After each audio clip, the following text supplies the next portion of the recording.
प्रिय मित्रों, good morning. आप सबको विदित है कि अपन क्लास 10 की चैप्टर 3 एक्सरसाइज 3.1 का ये क्वेश्चन किया था और इससे पहले मैं आप सबसे आशा करता हूँ कि आप आशा ही नहीं बल्कि विश्वास करता हूँ कि आप अपनी जगह बहुत अच्छे होंगे और आपकी पढ़ाई बहुत अच्छी तरह से चल रही होगी और आप सब खुश होंगे। मैं माँ सरस्वती से वंदना करना चाहता हूँ कि आपकी पढ़ाई टाइम टू टाइम रोज की रोज आप चलती रहे और आपकी रूटीन बहुत अच्छी बनी रहे। इससे क्या बोर्ड एग्जाम का आपका भार कम होता जाएगा और जितनी चीज़ें आपका कोर्स कवर होता जाएगा उससे आपके परसेंटेज बनने की ज़्यादा गुंजाइश ज़्यादा रहेगी। आज क्वेश्चन अपना सेकंड करते हैं एक्सरसाइज 3.1 का दो चर वाला रैखिक समीकरण। इसमें बोलते हैं linear equation of two variables, ठीक है ना। तो देखो इसमें अपन अनुपातों की तुलना करेंगे a1/a2, b1/b2 और c1/c2। इसी के साथ इक्वेशन दी हुई है जिसमें आपको यदि नॉट इक्वल टू आता है तो बिंदु प्रतिच्छेद करता है, दो आता तो समांतर होता है और तीनों इक्वल आती है तो वो संपाती होती है। क्या होती है? संपाती। इसी के साथ अपन फर्स्ट क्वेश्चन करते हैं। फर्स्ट क्वेश्चन क्या कह रहा है? 5x - 4y + 8 = 0 इक्वेशन फर्स्ट और 7x + 6y + 9 = 0 equation number second. समीकरण फर्स्ट और सेकंड से अपन a1 और a2 equation first and second से a1 बराबर अपने पास 5 है और a2 बराबर 7 है, b1 बराबर -4 है और b2 बराबर 6 है, ठीक है। इसी प्रकार c1 बराबर 8 है और c2 बराबर आपके 9 है।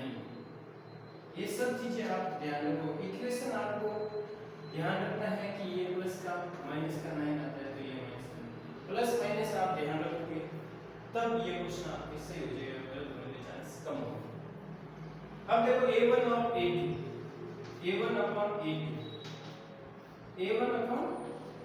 a2 5/7 b1/b2 4/6, ठीक है, और c1/c2 8/-9 a2/3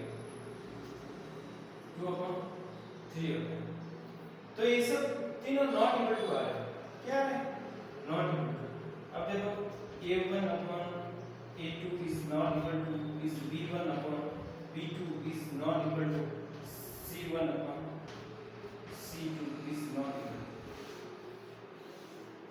इसी प्रकार 5/7 और -2/3 और 8/9।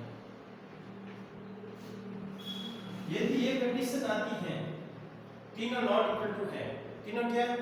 नॉट इक्वल टू है तीनों, a1/a2 not equal to b1/b2 और नॉट इक्वल टू c1/c2।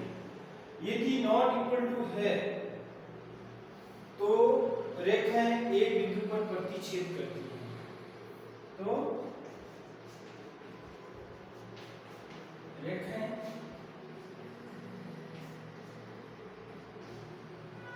एक बिंदु पर प्रतिच्छेद करती है। यदि आपके तीनों नॉट इक्वल टू आते हैं तो रेखा एक बिंदु पर प्रतिच्छेद करेगी। इसके बाद दी गई रेखा रैखिक समीकरण एक बिंदु पर प्रतिच्छेद करेगी।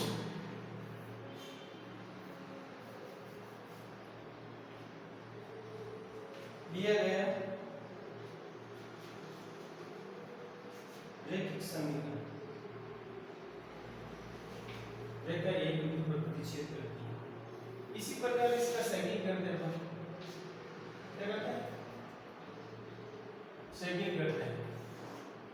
कौन सा करते हैं? सेकंड में क्या शर्त लागू होती है?